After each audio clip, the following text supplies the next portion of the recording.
Wrong button.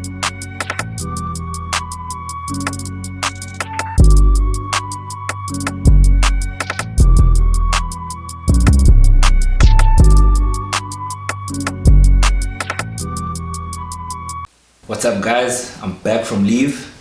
Had to take a little break, but I'm back. It's your boy Khumbo Nkoma. And it's your boy Nico Banda, and welcome to Planning with Khumbo and Nico. Again, thanks for the support. Thanks for liking, subscribing, sharing. Y'all ain't commenting, but please do. Ask questions, say things, yeah. Today we'll be talking about insurance. I'll just be going into detail about the different type of insurance policies you can have.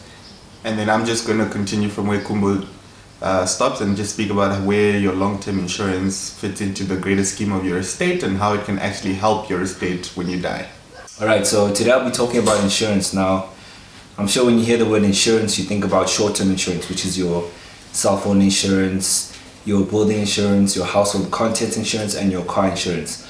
I'll be talking about long-term insurance, which deals with your life insurance and your disability and critical illness cover. Now, you might be thinking, I don't really need that, or I don't really think it's for me. Look at it this way. All the things you pay for in your life, whether it be rent, whether it be your cell phone contract, whether it be your car, these things are all paid for by your ability to earn an income. Now, if you take that away, how will you pay for these things? How will you sustain your lifestyle?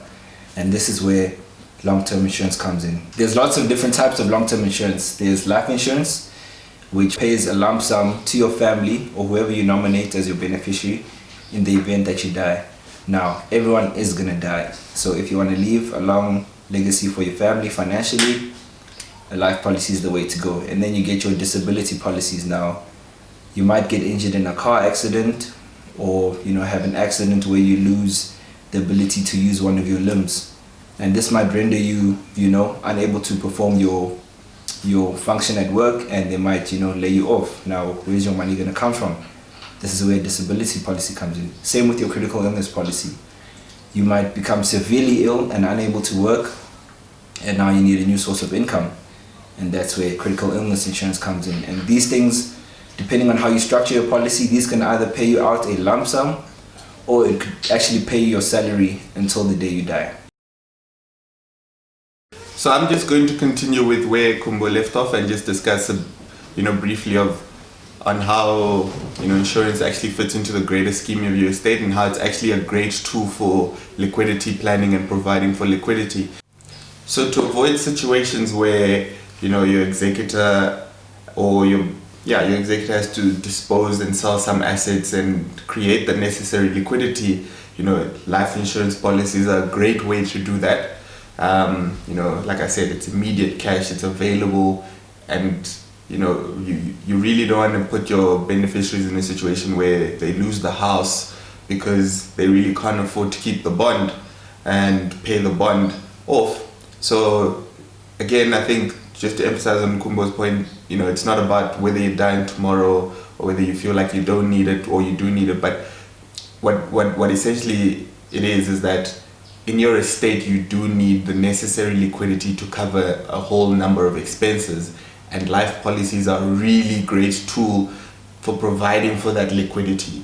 You gotta cover bond fees, you gotta cover executors fees, you gotta cover masters fees, you gotta cover whatever other creditors they are, and you need immediate cash. You don't want assets that you have left to your children, your spouse, your best friend to be disposed of because the cash is necessary. So I think just take time to see where the gaps are, in your financial planning, in your financial life, whether you need to add in a life policy, whether you need to add in some disability or critical illness cover, just to cover yourself and ensure that you're in a position where if anything happens, you're actually able to take care of your family, take care of your loved ones, and take care of yourself as well.